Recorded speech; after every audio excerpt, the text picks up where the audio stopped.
And so our heart for this event, we just have really wanted to find ways to connect with our community and find ways of engaging questions or thoughts that are just on your hearts that you guys want to talk about that maybe you don't feel comfortable talking about in a church. And so we'd love to connect with you and have more conversations even after this discussion panel today.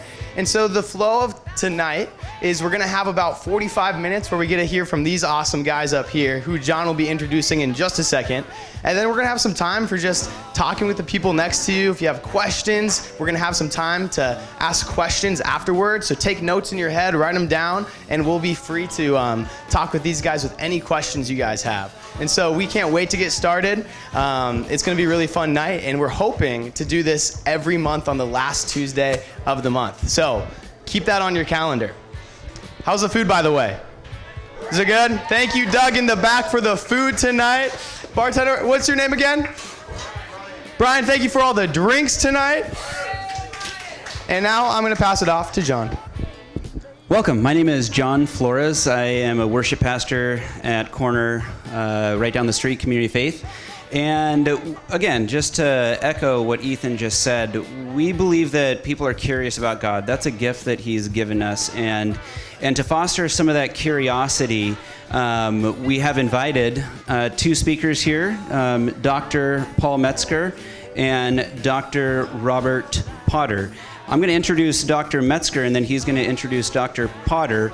Dr. Metzger was a professor of mine at Multnomah Seminary, where I was blessed to study the scriptures and also challenged greatly to not just think that it's cool to study the Bible, which it is, but also to get out there and love people.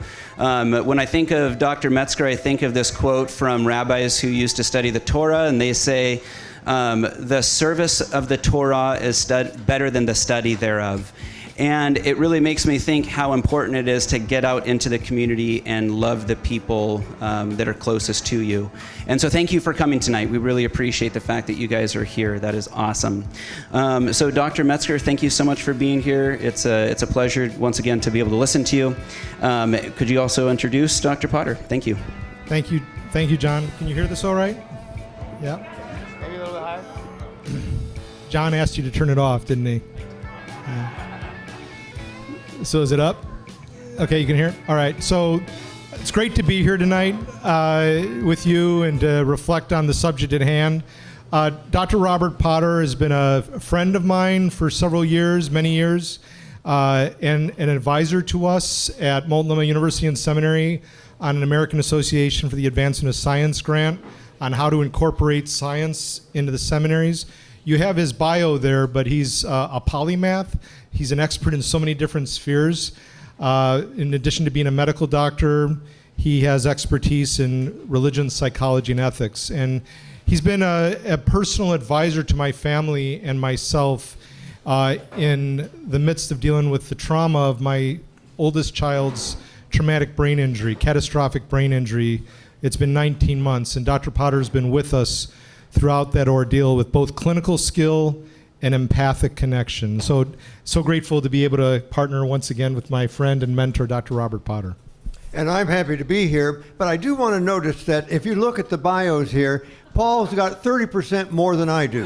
Now, I thought this was going to be an even conversation between faith and science, and already it's been tilted your way, Paul. I knew this was going to happen. I knew it. Well, you do this, and that's what you're going to get. Yeah. If you had given me more, I could have done more. So that's the end for tonight. Thank you for coming. So can we get going? Yeah.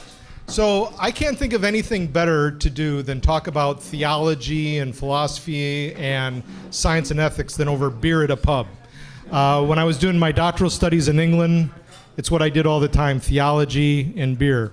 And I'm a Lutheran at heart, and this is sponsored by a church that has Lutheran instincts. And Martin Luther was one who did theology over talks at pubs and the like. And so I'm going to have a quote from Luther to start us off. A beautiful, powerful prophetic statement in the midst of the bubonic plague when so many people in Europe were dying, just dying. It was a horrendous situation. And Luther has this brilliant statement that I reflected on, quoted from in a Patheos blog post in the midst of the pandemic. So I'm going to quote this to get us going on faith, science, and ethics on human dignity. Here's Luther. No, my dear friends, 16th century. If you're not familiar with Luther, 16th century. No, my dear friends, he says, that is no good. Use medicines, take potions, which can help you. Because people are saying, let's not do anything about the plague. Fumigate house, yard, and street. Shun persons and places wherever your neighbor does not need your presence or has recovered. And act like a man who wants to help put out the burning city. What else is the epidemic but a fire which instead of consuming wood and straw devours life and body?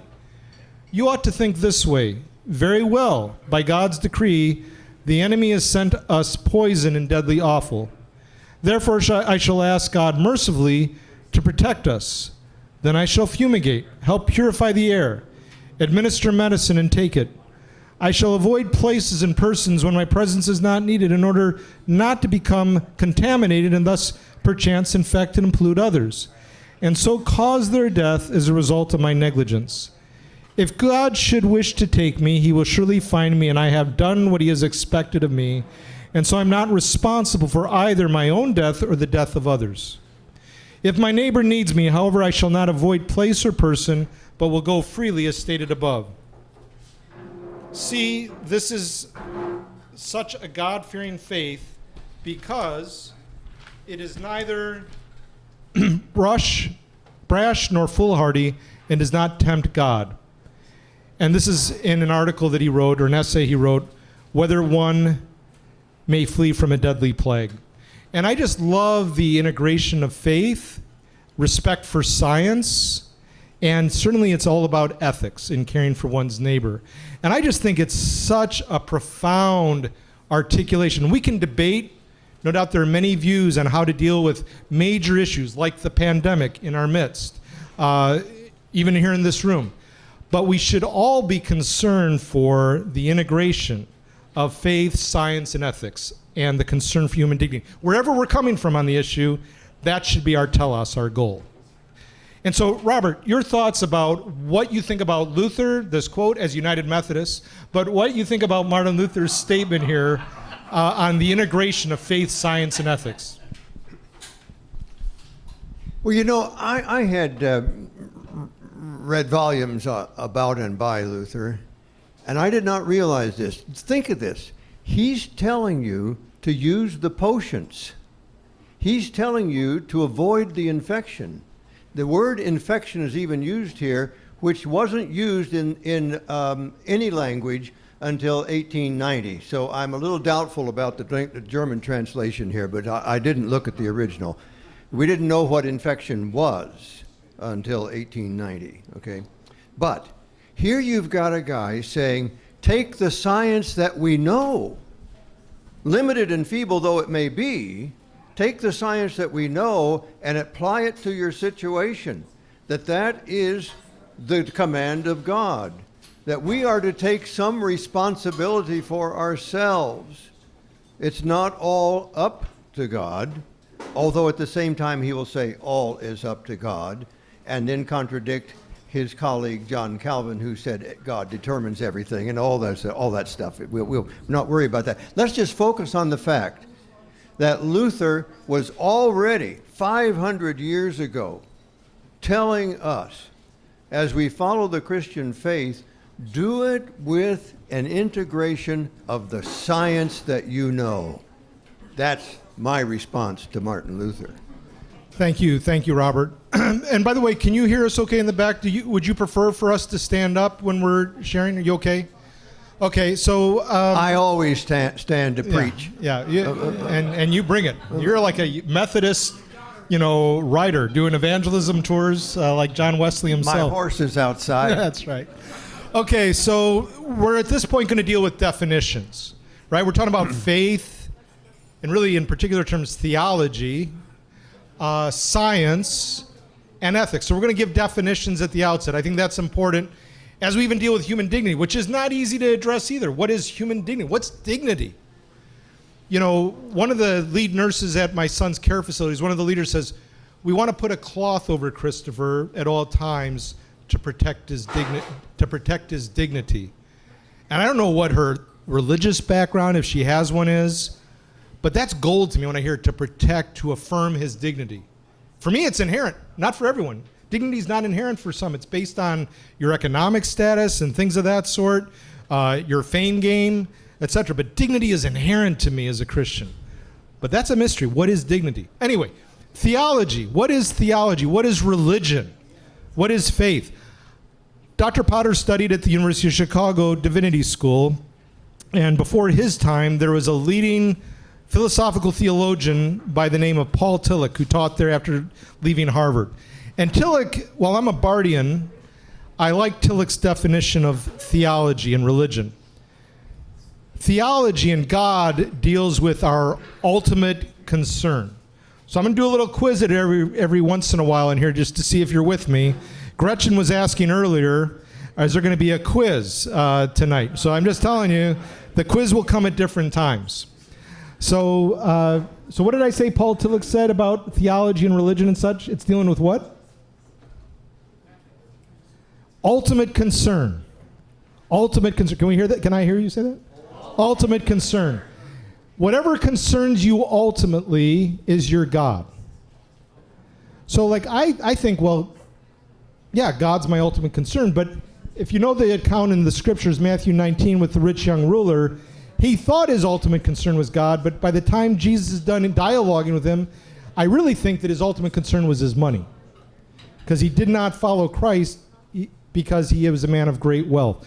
So it's not always easy to get at what my ultimate concern is. It's usually when the going gets tough, that's when my ultimate values really manifest themselves. So I love Tillich's statement, whatever concerns us what?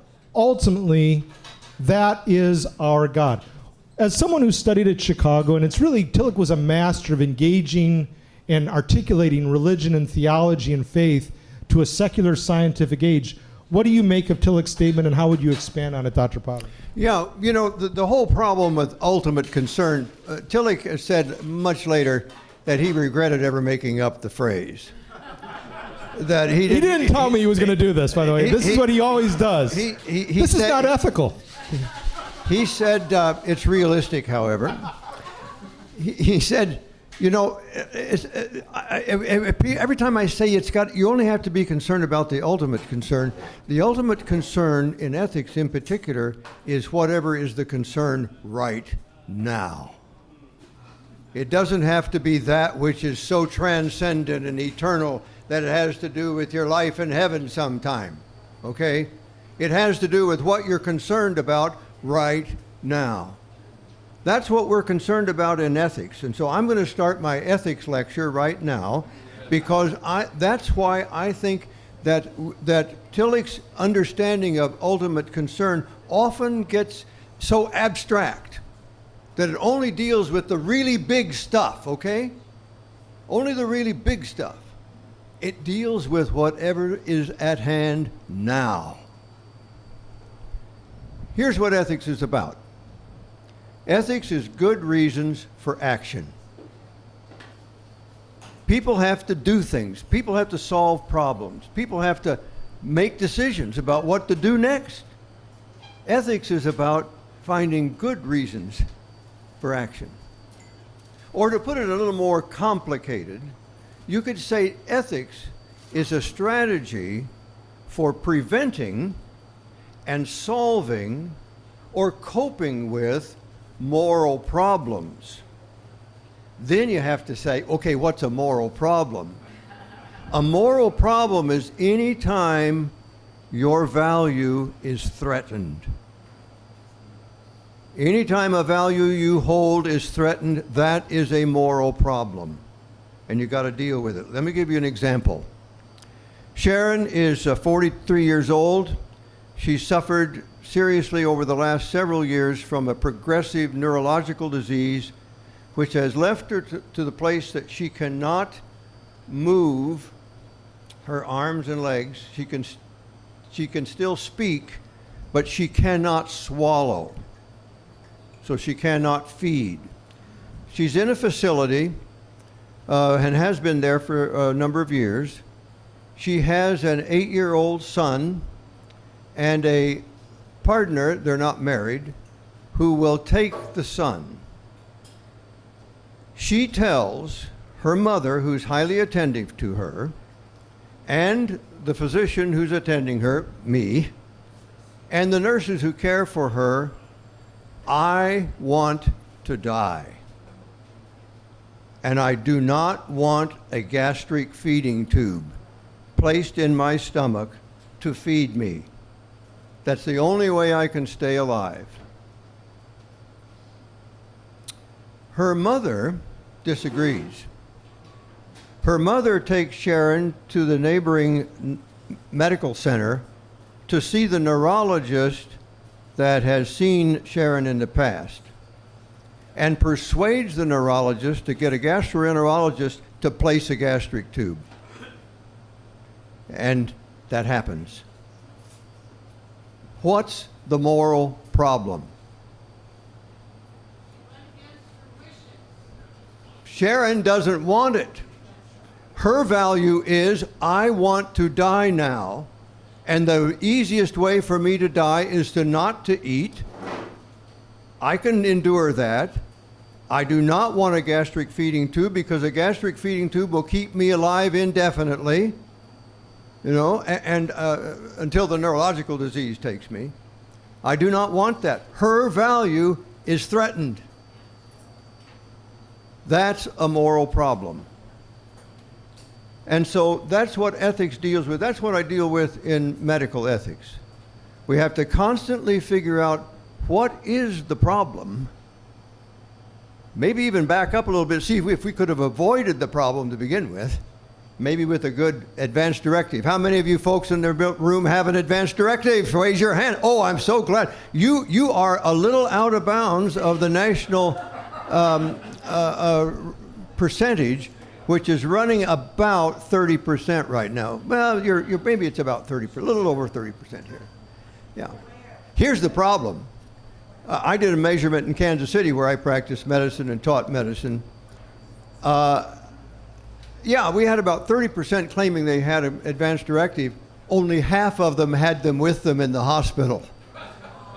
Okay? So, and then you don't even know how many are going to be using those. I did a study in the same hospital of 6,000 advance directives of patients that I didn't know anything about, okay, except I could read their charts. And I figured out, just by the way the advance directive had been made out, that I could make a reasonable decision using that advance directive 10% of the time, which meant that you got to be careful in the way that you fill out your advance directives so that you get your wishes adequately stated. Sharon's got a problem, doesn't she? So did the nursing staff.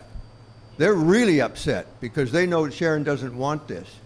And they come to me, they corner me one day, say, Potter, do something about this. So if you want to know the answer to that story, you'll talk to me later. That was the ultimate concern for the moment. What do we do for Sharon? Now that's why Tillich said it's a problem, because you think of the ultimate concern as way abstract and not having to do with what do you do with Sharon's problem today. That's what's ultimate in this moment. On the other hand, Tillich is also saying that every moment of our life is ultimately important, is it not? Is it not important that every moment of our life we treat it responsibly? That we get into it, we get in it with a full faith? Yes, that we know what we're doing, we know where our faith guides us.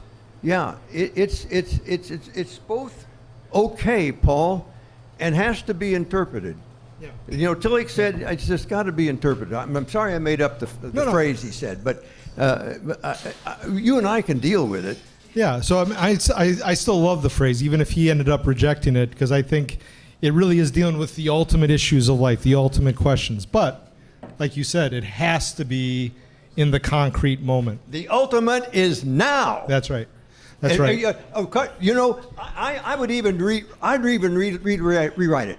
Rather than the ultimate concern, call it the urgent concern. That translates ultimate for me. It's the urgent concern of now. Very good. So to frame it in terms of theology engaging science, when I think about the eternal Word made flesh, John 1:14, the Word became flesh. Here you find the ultimate concern engaging us in the here and now, the concrete. The Word of God became flesh. God doesn't hover. God does not deal with the esoteric. God deals with us in space and time. And in my son's situation at his care facility, sometimes I have to go through taking a deep breath before I go in through the door. 19 months of living hell. It's relentless. And one of the great comforts I have is that God in Christ walks those halls. It's not some esoteric ultimate concern out there, but it's in the here and now. And I think that's key to the rise of modern science in terms of it happened in the East with Buddhism. Buddhism has its own approach to ethics and the like, and medicine could have easily, and science could have arisen in that context easily well from a different angle. But I think in terms of the West, the import of Christianity was the first context for the rise of voluntary health care. When the Roman government was just basically doing prayers, incantations over plague victims in the plague of Cyprian in 250 AD, the church was the ones involved in engaging in holistic care for the patients. They were engaged in the moment, the concrete here and now, the ultimate concern in the moment. So theology, I think, does deal with ultimate concern, but it's always applied, to Dr. Potter's point. With that, though, I would also add that we have to deal with definitions of science, because at the seminary, when we work with the American Association for the Advancement of Science, so often we find in our culture today a real conflict between faith and science. I see this on the evening news and such, and I think there needs to be an informed respect for the faith community and an informed respect for the science community. So we have to get at definitions. What is theology? I'm thinking of it in terms of ultimate concern. What is science? But I loved how with our science advisors like Dr. Potter, we talked about faith and science integration, the pursuit of integration, to develop an informed respect for faith and science, and where possible to move toward integration, which is what we're dealing with human dignity tonight. So science, what is science? And I'm going to ask Dr. Potter to reflect further on it. The National Cancer Institute refers to medicine in this way. Medicine refers to the practices and procedures used for the preventive, treatment, or relief of symptoms of diseases of abnormal conditions. I think in some respects, theology deals with that as well. I think the Christian faith deals with abnormal conditions. What's the problem? What's the solution? And I think whether we're talking about faith or science, if we're talking about cancer, there's a cancer of the soul that the faith community is concerned for. I don't know how many of you are Lutheran, by the way, just out of curiosity. So just a few of you. How many of you are beer drinking Lutherans? Okay, those are the only Christians I know of who are Lutheran. But for Luther, I really think that he didn't use this language, but he did talk in the Augustinian tradition of sin being incuritas, a turning inward on ourselves. And to me, that's kind of a cancerous orientation, to turn inward on ourselves rather than to turn outward toward others. And Luther was big on talking about the love of God is poured out into our hearts through the Holy Spirit to free us from our intoxication with self. What do you think about that definition from the Cancer Institute about medicine, and even this idea, Robert, about faith and science both dealing in some ways with a cancer, both prevention and prescription? Well, I don't like either of them. But I need to tell you a little story. I'm a prairie man, come out of the Middle West, come out of poor farmers, and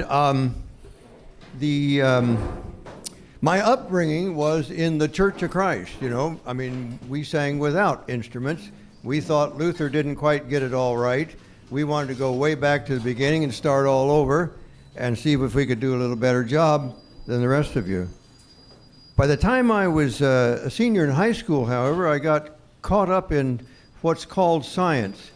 Now, I'm not real sure what science is, but I'm going to give you a trial here in a minute. At the same time that I got caught up in science, which was beginning to challenge my faith, I got acquainted with Albert Schweitzer. You remember Al, don't you? You all remember Al. Some of you are old enough to remember Al. Al was a pretty radical theologian. I caught on to him because, gee whiz, I wanted to go to Africa and be a medical missionary too, didn't I? Sure, everybody does. But that started me, and I just have to tell you that over my lifetime, I have now fallen off the far left edge of the theological spectrum, starting as a senior in high school, okay? But I've got 3 grandsons, 18, 16, and 14, and as each of them turned into their teens, they got theological instructions from Granddad. Now, the theological structure said, let's just look at how it is we try to figure out life. We have a life experience. I would like to explain that life experience. What caused it? How does it work on me? What follows after another? And I discovered that that's what science does.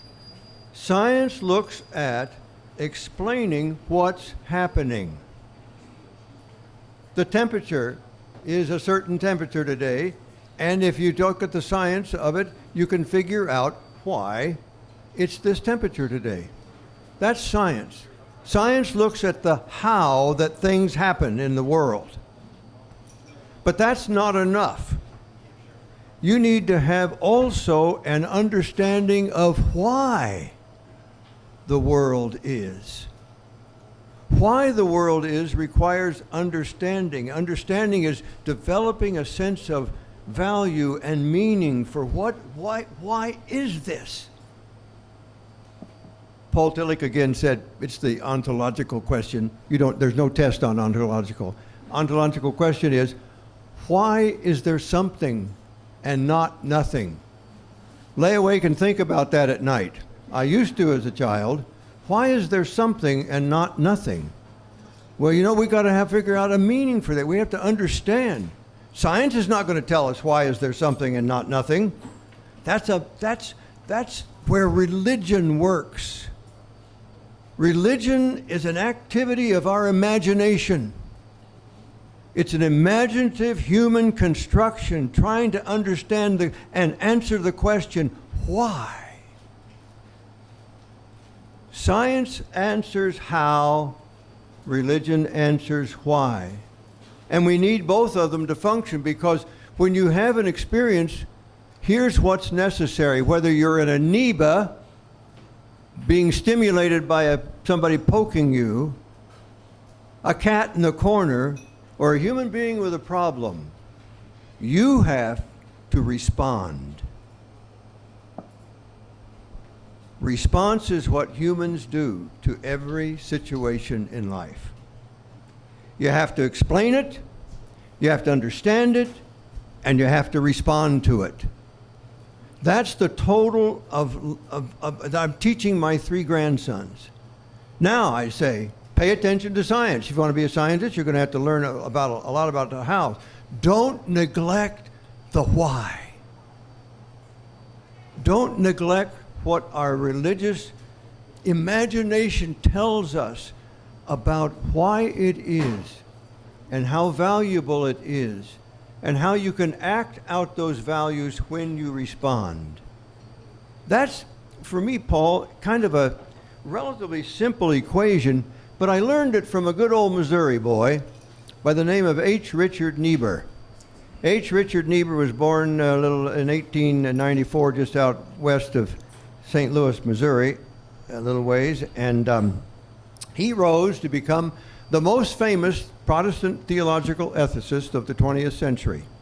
He was the teacher of my teacher at the University of Chicago. He said there's only 2 questions in ethics. What's going on here? And what we ought to do about what's going on here. What's the fitting response to what's going on here?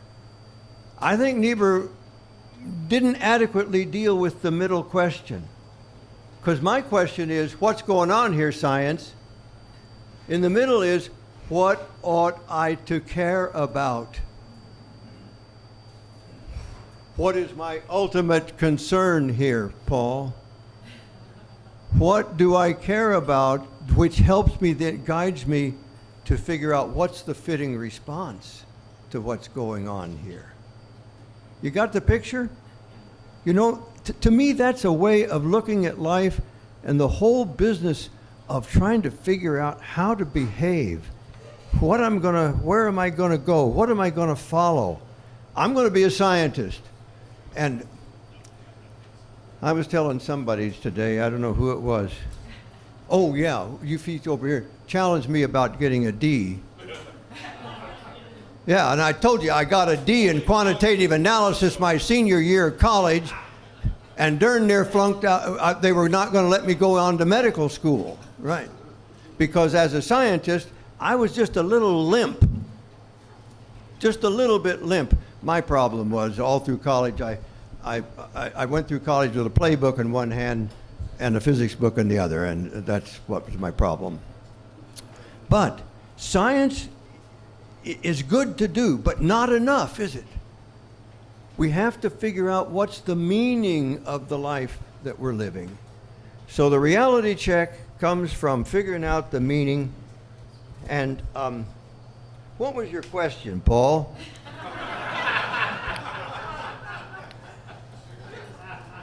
Why don't we go on to the next one? Well, the question had to do with, what did the question have to do with?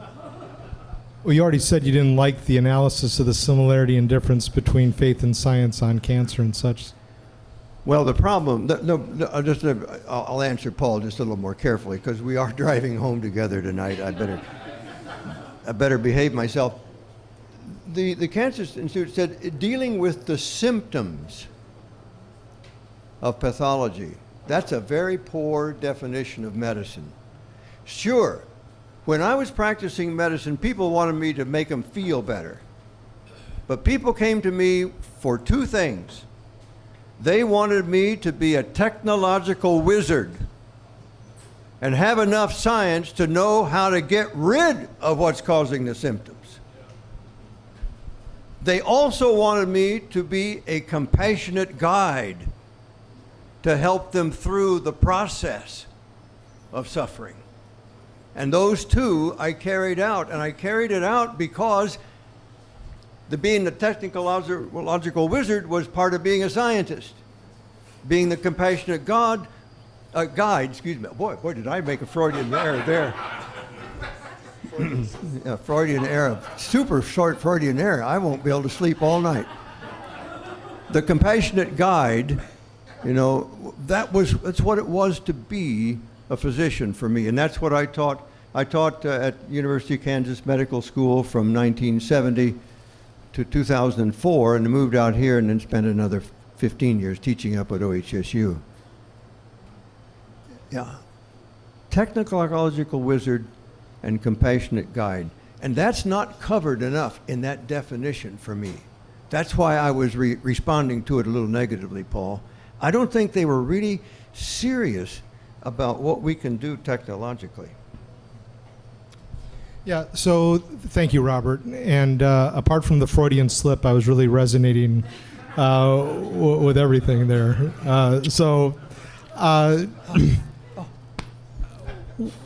was really struck by not just what you said there, but also what you said in the last several years of our engagement. That for you, it's never simply about the technological wizardry. We're going to talk about personalist ethics in a few minutes. I'm going to share a quote from from David Brooks, and then you'll share a quote, I believe, from Christian Smith, if I'm not mistaken. Right, yeah. But before we get into that, one of the things I've really appreciated about Dr. Potter's work is that he's not satisfied simply with the technological wizardry. With our son's situation, I want to make this very concrete. What we look for in terms of our situation, hey Kristen, Dr. White, good to see you. With our son's situation, I'm looking for technological wizardry, Yeah. but I'm also looking for the compassionate care guide. Yeah, right. And rarely do I find both. Yeah. I mean, I certainly don't have confidence if a doctor says, I haven't a clue. Let's draw straws about my son's situation. That would not be comforting to me. But at the same time, I'm not looking for an automaton, someone who's like operating robotically.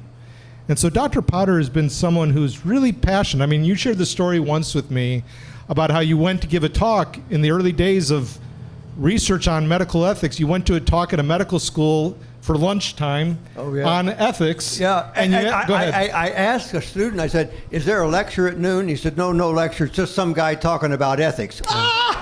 Yeah. And so, and you're encouraged that, from what you shared with me, that there's been more emphasis in the last few decades, Yeah. and I think in large part due to the work, your work, Yeah. and the work of colleagues like yourselves really pushing, especially in palliative care, Yeah. for this kind of concern for the patient. Dr. Potter was one of the key figures nationally on making sure that the movement, and this is going to take us to personalist ethics. We talked about faith and science. And we have our tensions. You may be not picking up on it. It's not just the Lutheran Methodists. We have our tensions theologically. They show up. But I love Dr. Potter greatly. And I think he kind of likes me. Yeah, he's stuck on the right, and I'm exploded on the Exploded on the left. That's Yeah, right. yeah. So, but that said, just to introduce this topic on Yeah. personalist Yeah. ethics for a few minutes. Yeah, let's do it. This idea of turning it from the doctor as the focus to the patient as primary, it's like a Copernican revolution. Okay, stop just a minute. Okay? Here's the test. How many of you took Latin in high school? What is the Latin verb root for the English word patient? You didn't study that page, is that right? Well, decades ago, isn't it still there? Don't you believe that everything you ever have experienced is still going on in your brain? Of course it is. It just is not available. Patio is the Latin verb root which means to suffer. The patient is the one who suffers. By the way, don't feel bad when Dr. Potter throws Latin at you and you don't know. Once in a class, he was lecturing in one of my courses, and he asked the students on, what's that Latin word on the board mean? And there was a long pause, and one of the students said finally, we don't know, but you sure do. So thank you. That said, this move from the doctor as the focus to the patient didn't go over easy. No. It didn't go over easy at all. But that is the focus. What is the person who's most, in the position of life and death issues, what is their concern? Yeah. Ultimate concern for them. Yeah. And so with that, I want to talk about personalist ethics. This is about faith, science, ethics on human dignity, okay? So bear with me for another quote. How many of you read David Brooks, the New York Times? I love David Brooks' op-eds. And he's a personalist, Jewish man who's a passionate personalist. Dr. Potter and I, for all of our theological differences, we are both personalists. So what is a personalist? We'll talk about that. Here's what David Brooks says. We need personalism. This is what he says in an article on that subject. Our culture, the American culture today, does a pretty good job of ignoring the uniqueness and depth of each person. We do a good job of that. I was just talking to my class on world religions today. When we have guest speakers who are Buddhists or Hindus or Latter-day Saints or whatever, once we know what they are in their tradition, we think, oh, we know you. No, we don't. I don't know this person. I have to get to know this person to see them. Brooks says we're pretty good. We're very good at ignoring the uniqueness and depth of each person. Pollsters see a term of broad demographic groups. Big data counts people as if we were counting apples. That's what goes on in our society. We count people as if they were apples. At the extreme, evolutionary psychology reduces people to biological drives. I think we are a biological drives, but we're more than our biological drives. Capitalism reduces people to economic self-interest. Economics does provide some indication of who we are, but it doesn't go to the heart of who we are. Modern Marxism to their class position and multiculturalism to their racial one. Consumerism treats people as mere selves, as shallow creatures concerned merely with the experience of pleasure and the acquisition of stuff. I was asking my students today, my colleagues at the school, how important is it to see our guest speakers and one another as persons, where each person is a mystery that we can never fully grasp? They said it's everything. They said it's everything. And I said to them, if I did not see my wife, which I do see my wife this way, as a mystery, we've been married 32 years. Mariko and I have been married 32 years. If I didn't see her today as a mystery to me, whom I continue to try and understand, to get to know her in her depth, I will stop loving her. I think we're in a culture where we size one another up and we spit one another out. We call people either disgusting or despicable, both sides of the spectrum. That's a reduction of people as persons to different quantities, etc. What Dr. Potter is about when he talks about medicine has to deal not simply with technological wizardry, but compassion and care. He's talking about the person with inherent dignity. Could you speak to that? If you want to use the Christian Smith quote, great. But speak to it, because that's been your career in medical ethics. Okay, those who are really interested, get your paper and pencil out. I want you to take this quote down. I'll read it slowly, but you're going to have to write fast. Christian Smith is a philosopher, primarily, sociologist, teaching at Notre Dame. He's written a number of books, and one of his best is on the person. And he's offered a definition that Paul and I think is really good. But I needed to preface this by saying that each of us exists as a person in a network of relationships to other persons. That's the nature of it. Back to Paul Tillich. Paul Tillich says, our responsibility is to become a person in a community of persons. We all exist in our relationships, don't we? Your relationship to your wife, your family, your friends, your church, your Elks Club, whatever. You know, we all exist in a network of relationships. One of the places that we have failed to be as careful as possible, maybe we won't tease this very much, but we have a relationship with creation. And sometimes we, in our effort to be related to other people, we are not really careful about our relationship to creation in general. So that's all eco-theology stuff. But Smith, what is a person? By a person, I mean a conscious, reflexive, embodied, self-transcending center of subjective experience, durable identity, moral commitment, and social communication who, as the efficient cause of his or her own responsible actions, are you leaving or are you trying to get this written down? I'm leaving. I'm sorry. I was going to say hi to Paul. Okay. I've had people walk out on me before. That's personal. I love Paul. No, sure, I know, Dr. White. As an efficient cause of his or her own responsible actions and interactions, exercises complex capacities for agency and intersubjectivity in order to develop and sustain his or her own incommunicable self in loving relationships with other personal selves and with the non-personal world. Isn't that beautiful? No, you didn't get it all. Okay, I can simplify it. I would rather say that a person, we would define a person as a self. Now, I've got another definition. It comes from 1847, when Søren Kierkegaard, great Danish theologian, spit this one out. Spirit is the self. But what is the self?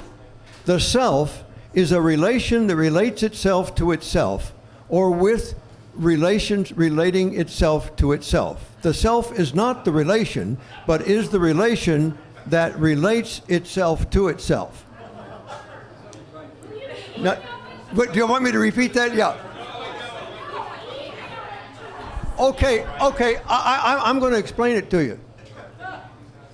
My Cocker Spaniel dog had a very intense relationship with the ice maker in our refrigerator. And every time that ice maker dumped, Sherry, our dumb Cocker Spaniel, would run up in front of the refrigerator and bark fiercely. As far as I know, Sherry was never saying to herself, "See what a brave dog I am, protecting my beloved family from this evil, the ice maker." Our dog could not relate to herself.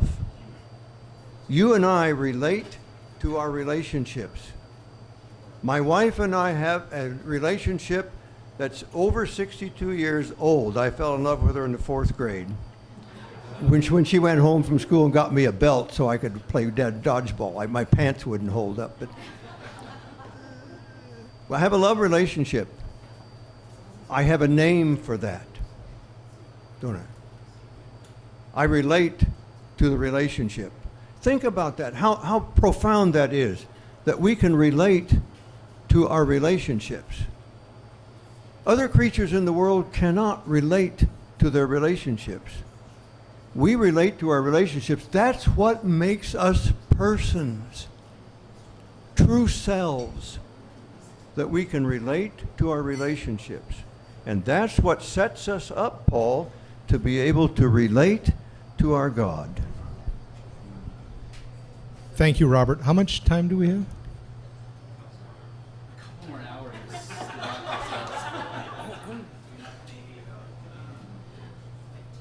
Okay. So another way of putting it, and we talked about this beforehand, is some of you may be familiar with Martin Buber. Does that name ring a bell? He talked about the I, thou. He talked about the I, it. Back to personalism. Personalism doesn't discount the I, it dynamic. So like you talked about the technological wizardry. Mm-hmm. And this is not just That's an I, it. That's an I, yeah, it's an I and it. Yeah. So that the... Me relating to your body is an I, it. Yeah, the doctor comes in to deal with diagnosing, which is what you saw in that Cancer Institute right. statement. It was just an I, it. So an I, it is I look at the body, I analyze the body, address the bodily concerns, and we're done with it. That's important to deal with the technological wizardry in medicine or in other spheres of life. There's a problem to deal with, but there has to be also the personalist conception of the I, thou, that I see the person not simply as an object of analysis, but as a human subject that is infinitely mysterious. And Buber talks about I, thou. Karl Barth talked at length about Buber's statement and the importance of it for Trinitarian theology. So what we'd like to do now is talk about the importance, and it's not just for faith and medicine and such. How do we in our own lives, at church and elsewhere, parishioners, congregants, people in society out here in West Linn, how do we make sure we're not looking at people simply as I, its? Because we are economic drives, we are biological drives, that's it. But we are far more than that as persons. We're not simply I, its in engagement, we are I, thous. Does that make sense at all? It's philosophical language, but it's part of the vernacular in certain contexts. So again, in my own experience, and Dr. Potter is going to take this up and riff off it and, and build on it. I've been so appreciative when doctors and ethicists, medical ethicists like Dr. Potter, go from the I, it analysis, technological wizardry, to the subjective care of the I, thou, seeing the person as a patient, the patient as a person. Could you reflect further on that? And it, of course, counts for Niebuhr and Frankfurt with that discussion, your 3 questions. I want to ask something more concrete first, because it's a little more concrete.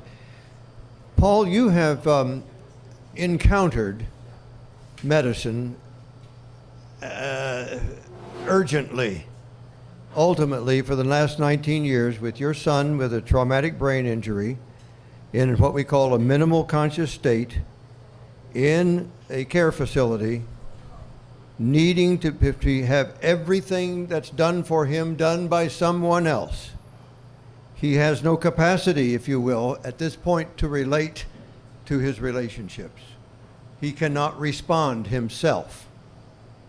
Others have to respond for him. What have you experienced about the nature of medicine in that specific context, and then translating that to the problems that we may be experiencing in the wider world of medicine? Thank you, Robert. And again, from the moment that this happened, who would have thought? I had to write a reference letter for a scientific body not too long ago, and I said, the very work that we've done in this major science grant through Templeton, who would have thought that one of our science advisors would not simply be an academic advisor on integrating science into the faith community for graduates of our seminar like John, but would actually be a care guide for us on a daily basis. I can call Dr. Potter morning through night. In the midst of living hell. He's told not to call between 2 and 4. In the morning only. No, in the morning. You can call, those 2 hours. You can call through the night. That's no problem. 2 to 4, I am napping. Please. And I just, again, when we wonder if there's a God who exists at times in the midst of it, 19 months, because it's not just the medical. The other side makes the medicine seem like nothing. And the medicine is hard enough. But I want you to talk about I'll come to that. How you had the lack of the personalism. Yeah, but it's when you have even well-intentioned people, and I have to keep saying well-intentioned. Mm-hmm. A nurse who was an excellent nurse clinically say to me over Christopher's bedside, "I'm just sure glad I'm not in your shoes." And I'm just thinking, or another nurse saying to me, and sometimes it's doctors, but these are the examples. And I'm just having to compute. They don't mean harm. They mean well. They had clinical skill, which I appreciated. Technological wizardry. But they had that, but they didn't have the other. And so one said, "Who's this Dr. Potter that you mentioned? Because has he seen him?" Over Christopher's bedside. "Look, it's only the reptile portion of his brain that's functioning. The right side of his brain's dead." I'm saying, she means well. She means well. She means well. But that's extremely painful. Or on the flip side, someone who said, "When I see your son, I see my son." I appreciate that. And yet the person did not communicate well on certain prescription issues medically. I'm saying both sides have something to offer, but I'm looking for the technological wizardry and the compassionate care guide. That's not easy. And then I think to myself, how well do I do it in my own domain? Because I have to provide clinical. If students ask me, what's your take? I have no idea. It's like my dad, whom I love dearly. My dad passed away several years ago from cancer. But my dad would laugh about what Christopher, when he was a little boy, would say when he'd hear me talking to my dad, and my dad would be tired and he'd say, "I don't know, Paul," and answer my question. "Just ask your mother." And my son, who's now, in this traumatic brain state, said, as a little boy, said, "Dad, why do you ask Grandpa? He doesn't know anything." And, if I said to students like John, "I don't know, John, ask my mother or ask your mother," he'd wonder, why is this guy teaching? I mean, there's a clinical objectivity state for me, too, but I also better be concerned for the person who's before me as well. So it's not just medicine. I'm grateful for medicine.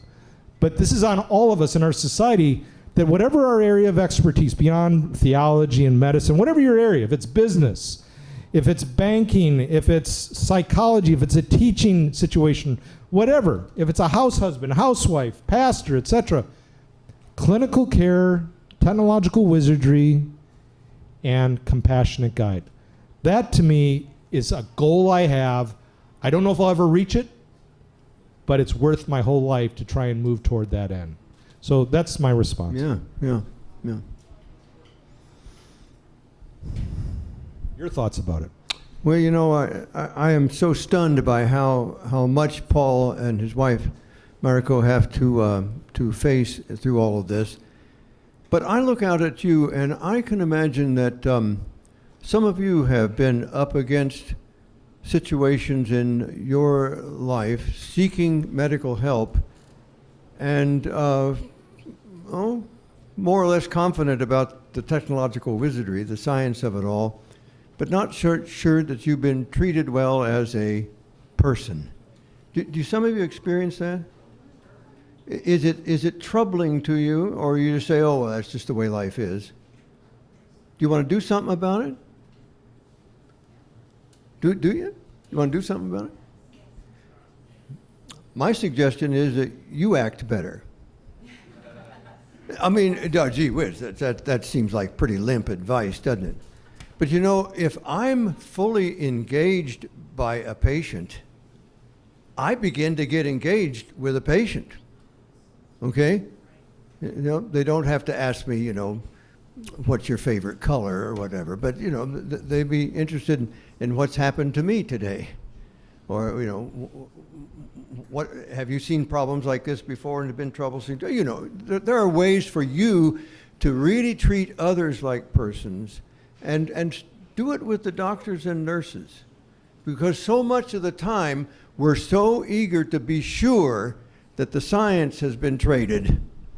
And we're not, and we walk out of there realizing that the person has not been addressed. And I think we need to go in engaging as persons. Can I respond to that? Well, if you're short and succinct and accurate. Well, I can't speak to accuracy or shortness or succinctness, but I'd still like to speak. Give it a try. Yeah.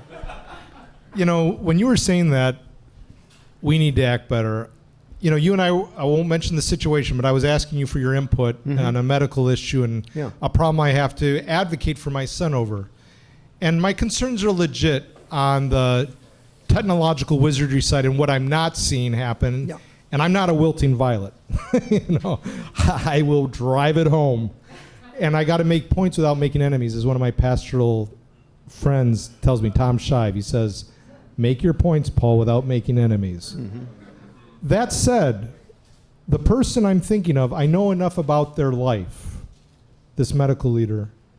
They lost the most important person to them in their lives about a year ago. It doesn't excuse the fact of what I need to see from that person, but it's easy for me to see that person as a means to an end of dealing with my son's situation, and they're not delivering. While they need to deliver and be about the technological wizardry in their own context, I need to still see them as a person, and I don't think I am. As you were saying that just now, I thought, I have to account for their context. Doesn't mean I excuse the situation, but I also say, there's probably more here than meets the eye, and how do I have some empathy for that person? So I'm just saying, you're rebuking me. You're rebuking me in a beautiful way of how I need to be concerned. I teach this stuff for a living, and I'm still just an amateur. So I just want to say thank you for your good challenge. Yeah, okay. That wasn't short. That wasn't succinct. It was accurate, though. We'll talk about it on the way home. No, that's very good, Paul. I want to lay out another proposition. At the University of Chicago, I studied with a group of theologians who called themselves practical theologians. Can you imagine that, a theologian being practical? You take a look at Paul Metzger, you know, can he possibly be practical? Now, you have to understand what the word practical means. Practical comes from the Greek. I don't know a lot of Greek, but I know a little bit of it. Practicos is action. So we're talking about action theology. Theology that you use to act, to respond, to solve the problems in life. That's what practical theology was teaching all about, to be a problem solver. I'm going to ask you to think about this at your table later. Does theology, does your Christian faith, or your faith, whatever it is, does it help you solve life problems? Are you using it to solve life problems? Does it lead you to prevent life-solve problems? And finally, does it help you to cope with problems that can't be solved? Okay? Yeah, think about that. I'm laying that out for them to think about later, Paul. That practical theology is problem solving, and does your faith help you prevent problems, solve problems, Amen. and Very cope good. with problems? Yeah. Very good. Yeah.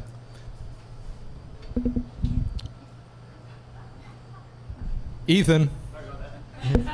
I am back. Hello. So can we just give a round of applause real quick one more time for Robert and Paul? Thank you so much. Wow. I just want to say thank you for all the wisdom that you bring and the conversation you brought to the table today. And at this time, we just want wait to for create... the conversation on the ride home. There we go. Right, exactly. And so we just wanted to create some time right now for just some Q&A. And so feel free to just raise up your hand if you have any question right now. I'm going to bring the microphone to you, and we can ask these two gentlemen any questions that are on your heart right now. And later, I just want to encourage you to just look to the person to your left and to your right and just ask them later after this, just, hey, what is something that grabbed your attention tonight? What is something that is on your mind, is stirring up inside of you that you want to talk about? And so just kind of stir those conversations with one another tonight. And one last thing, I just want to give another shout out to 1933 Tap Room. Can we give them a hand? Thank you. That food was delicious. Drinks were great. And one way that we can bless them is they actually have a tray bin in the back there. So if you finish your food, dump your food in the trash can and load that tray up. All right, thank you. So hey, raise your hand if you got any questions you'd like to ask these two guys. Here we go, here we are. Feel free to introduce yourself too. Oh, you didn't say that. You know, little name. It's Gretchen. Hi, my name is... He knows. The quiz. He's passing the quiz. He already introduced me. How can you take some of the things you've explained tonight and put them into real practice?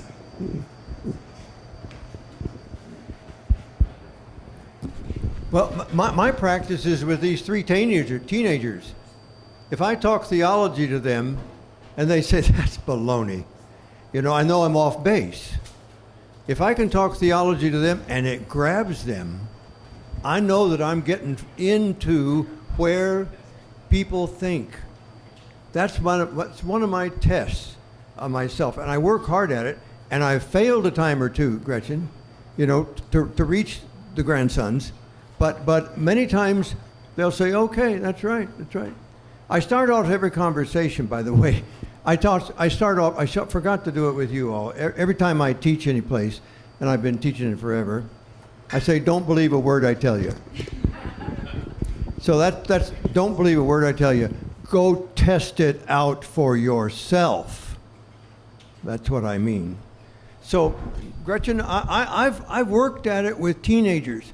I think that's a place to kind of hone your skills to make it practical and workable. Dr. Potter mentioned H. Richard Niebuhr being a Missouri boy. You're from Kansas, right? But Missouri, what is Missouri known for besides the Cardinals and the Arch? What's its famous motto? Show me, right? It's the show me state. So there's a sense in which Niebuhr is really about that concrete, practical, Midwestern engagement. I was just talking to my students today about, authoritative lives. It's not a position, it's a practice. People are looking, everyone's from the state of Missouri, increasingly so today. They want to know, okay, you really believe in this God? Show me by your practice. It's the book of James. So I think for me, with my students, for example, and you can't can this. It's not like, I feel your pain type of thing, wherever that comes from. But it's really a matter of, if we don't share our hearts, we shouldn't expect people to share their hearts in return. Another question over in that direction. So I just think it's really critically important that whatever our position is, that we're willing to risk sharing our hearts so that we can engage people heart to heart, life on life. Lady in the pink.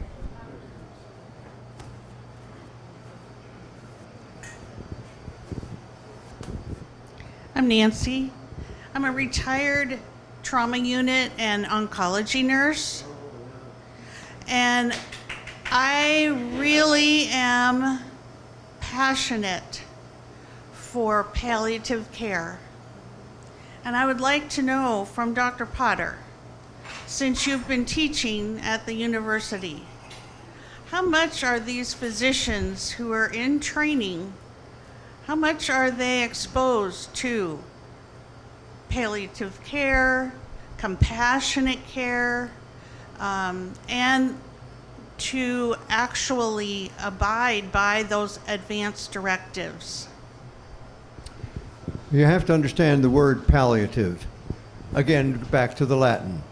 A pall, P-A-L-L, is a shroud that covers. To palliate is to cover up the symptoms. Give enough pain medicine, you cover up the pain. You're nauseated, enough medicine to stop the nausea. That's what palliative care is about. We've not done a very good job of this. In 1996, there was a very famous study done that demonstrated that our sense of palliative care, primarily guided on dealing with pain in people in the hospital, was so bad that we needed to do something about it. That was when I joined the Midwest Bioethics Center in Kansas City, Missouri, and we became one of 3 primary ethics centers in the country to carry out a multi-million-dollar project by the Robert Wood Johnson Foundation to improve care in palliation. And I've been all over the country teaching palliation in multiple places. I will tell you that at OHSU, the Center for Ethics has been guiding the palliative care training very skillfully, and it's greatly improved. I can tell you this, that there is a palliative care consultant team, and now over 60 to 70% of people in the oncology unit are being served by this team. That'll tell you that there's a great improvement in the way that we're dealing with palliation, at least at OHSU. And the whole the hospice movement that makes it possible to do that in the home and so on has grown greatly and is doing a whole lot better than it was 25, 30 years ago. So does that give you some encouragement? And I'm not sure that I can say that it's all over the country that way, but there is a considerable movement to improve quality of care within medicine and nursing. But this is where I live. Yeah. So I want to know Yeah. that when that time comes, I can find that kind of care that I want. I believe that you can if you don't get palliative care that you feel like you deserve, rattle somebody's cage, press the button, and you'll get it, because there are palliative care consultants in every hospital. And if there's not a palliative care team, there will be an ethics consultant team, and the ethics consultant team will make that happen. You be bold, be assertive if you're not getting it. But that's only going to depend on knowing the language, the terminology, etc. You don't have to know anything other than, I'm hurting, damn it, I want some help. But you have to know that it's okay to speak up. Yeah. And there's a lot of, especially people in the older generation, who put a great deal of respect on doctors, and you don't tell a doctor what to do, you follow their orders. I never experienced that. I had people all, yeah, there is a problem. Be assertive, people. Speak up. You need to be told to be assertive. Speak up. Yeah.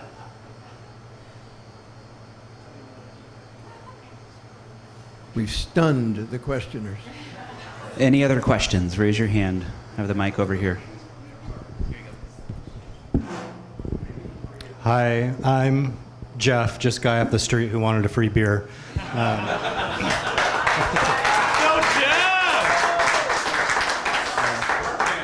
I do work at OHSU in the education mission and with the School of Nursing, and they have a class devoted to end-of-life care and all that stuff. So things are happening in that department. My question, as someone who thinks all this Christian talk, I guess, or faith talk is weird, I guess I'm just curious, like in this faith, medicine, ethics triad, why we need the faith piece at all. I feel like you can get to this compassionate care stuff and technological wizardry without the faith piece, so I'm just curious how you would respond to that. Yeah, certainly I find many people who are not people of faith or a faith to be very compassionate people. There's no question about that. So I don't think Christians per se have, for example, Christians, a corner on the market on what is compassion. So I don't think you have to be a person of faith to be someone who's compassionate in terms of what we're talking about. That said, I firmly believe that the tradition, for me, Christian, but I work a lot with people from other faith traditions, Buddhists, the history of the tradition itself or traditions has so much to draw from. So if I'm speaking to a secular age, like E.O. Wilson, for example, at Harvard, the former, the late sociobiologist, I say there's much to draw from, and he himself will even admit there's much to draw from, contrary to the new atheists like Dawkins. So I think there's so much to glean from the traditions, including faith traditions, on this. But again, we don't have a corner on the market. But I would say still, I have not seen anything close, in my experience, to Jesus of Nazareth and the incredible compassion that we see revealed in Jesus in his life history. And I think I'll take that to the bank in terms of what's important for medical ethics or any other domain of ethics in our present day, as was modeled in the great late Martin Luther King Jr. of enemy love. So that's distinctive of Christian faith. And I'm having to learn how to practice enemy love like I've never learned to do it before. So I would put that forth in terms of enemy love and what Christian faith at its best is, distinctively the love of the enemy, which rarely, unfortunately, do we find Christians doing. But that is what is distinctive about Christian faith. Love of the friend, anyone can do. Love of the enemy is what Jesus calls us to do, and I really have a hard time doing that. You know, I agree with you that faith is so often thought to be, I accept a set of doctrines, you know, some kind of explanation about the world. Why is it this way? I don't think of faith that way at all. Faith to me is that I can trust the mysterious creative process that makes all this happen. Now that sounds pretty much unreligious in a way, doesn't it? But God for me is a symbol for the mysterious creative process. That's not very personalistic, Paul. And we and I talk about that. You know, God as a person as versus God as a process. The mysterious creative process. I'm deciding, as a person of faith, I'm deciding that I can trust the creative process, the mystery of life, to support me and make my life meaningful. Now, you know, and I fill in with a few of the old-fashioned thoughts about the Christian faith in particular, but it's pretty much redefined, reimagined, and some of you would find it a little odd, but it's still faith because I trust the mysterious creative process. Thank you. Great question. Hard to live into. Any more questions? Hands? Well, people are waiting to, or maybe process. I just wanted to say too, when that one nurse said about my son, because I always am advocating for him, like his brain is dead on the right side. Dr. Potter said, this is hardly, in terms of the reptile brain functions are all that's there. He said this is hardly the time for a lecture on evolutionary biology, which I'm all for, by the way, but it just wasn't the time. And also he said, the point about the bright side being dead is neither right medically, nor legally, nor ethically. And I wanted to say that because I'm advocating for my son even tonight. I thank you for your attention. Can we turn to a conversation at the tables and we circulate a little? Yes, Are you yeah, ready? we You ready? can. Dr. Metzger and Dr. Potter, thank you. And they're going to be circulating around the tables. If you guys have more questions,